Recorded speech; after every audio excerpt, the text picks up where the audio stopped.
students in solidarity with the community of West Harlem, and really, for that matter, the greater community of Harlem, because Columbia University's land grab will not only impact West Harlem, but also the greater community of Harlem, which is Central Harlem, East Harlem, as well as Northern Manhattan. In fact, Harlem is literally being encircled with development, mega development that will change not only the demographics, but undoubtedly the physical landscape as well.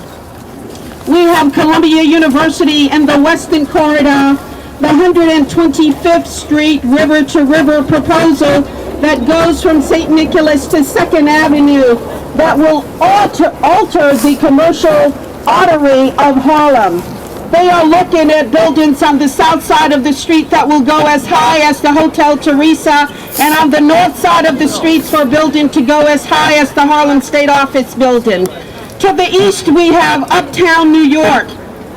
Again, a mega development project, a project of the Bloomberg administration, and administration for the rich, just as much as the Giuliani administration, only his bedside manner is a little bit better. Again, to the east, we have Uptown New York, mega development, tremendous impact with respect to both primary and secondary displacement, and of course to the north and the tip of the island, we have Sherman Creek. So that's the encirclement of Harlem. Columbia University's expansion is not for the pursuit of higher academic purposes. It is, in fact, a land grab that will cost this city immense revenue in terms of potential tax revenue that we could have realized just from organic development. This process, the eminent domain, which is the backdrop for Columbia University to seize private property under the state's application of eminent domain, is but another of their example of their duplicitous conduct and dishonesty with the Harlem community. We have learned so much, not from the university being forthcoming with respect to what it is doing, from their secret negotiations with HPD for the sale of HPD-owned properties within the footprint. 2 of those buildings are in the city's interim lease program and affordable home ownership program for families in 2 buildings. This is very important because this isn't just rental, and of course we are against the primary displacement of all tenants, but this is an affordable home ownership opportunity for poor and working class tenants in a site and in a section of Manhattanville that is under amazing speculation and development, of course, with this university's proposal.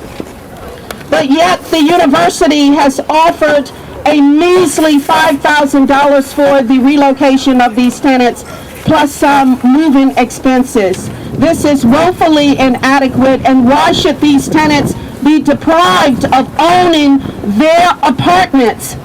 Why should they be deprived of that? And this is a central argument in our opposition against eminent domain. The process of setting up the local development corporation, the West Harlem Local Development Corporation, for the purpose of negotiating a community benefit agreement with the university has been tainted from the very beginning. The presence of the elected officials in this area as voting members on the West Harlem Local Development Corporation has in fact tainted the process. This eminent domain, the approval of the university's expansion plan will go through the city council, where a number of these elected officials from Harlem sit on the city council. They will have to render a judgment. The office of the Manhattan Borough President, and of course, something that was recently revealed to us, the fact that the university hired Bill Lynch, a Democratic operative and strategist, as their lobbyist and consultant in this project, only adds another layer to the conflict of interest with respect to the role of the elected officials in this process. Much talk has been made about how the negotiation of a community benefit agreement for West Harlem will be very different than that of Atlantic Yards, that has been universally condemned as tainted and certainly not negotiated in the interest of the residents of Brooklyn.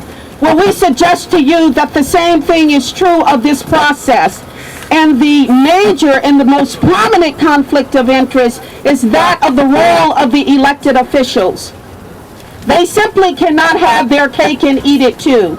They must, even though the West Harlem Local Community Development Corporation has added to their bylaws for the inclusion of the elected officials on the board, we say to the LDC that the elected officials must recuse themselves from any votes whatsoever on this project.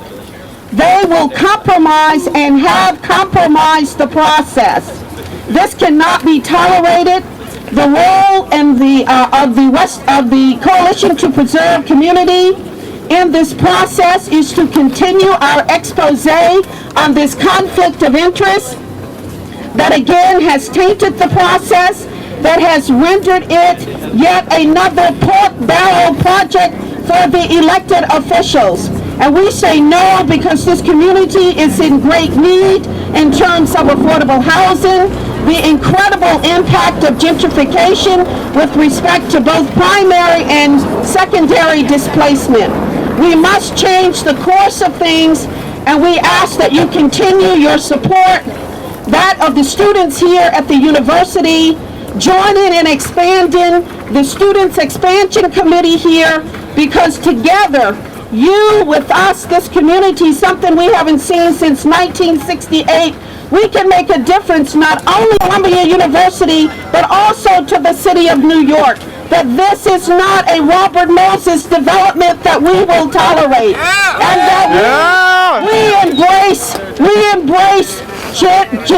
Jane Jacobs' vision of what a city can be, that it will have the richness of the diversity, that we will have a myriad of cultures that will add to the richness of this city, and that cannot be done if poor and working people are driven out of Manhattanville, as in fact they are being driven now out of the city of New York. We must have a change, and you, the young people of the future, this is a time for you to make a decision to stand with a community that is under assault, so that we can clearly send a message that indeed this is a new generation, it's a new time, and it's a new time of cooperation, it's a new time of collaboration that is for the greater good of all of the residents of Manhattan as well as the city of New York. Thank you.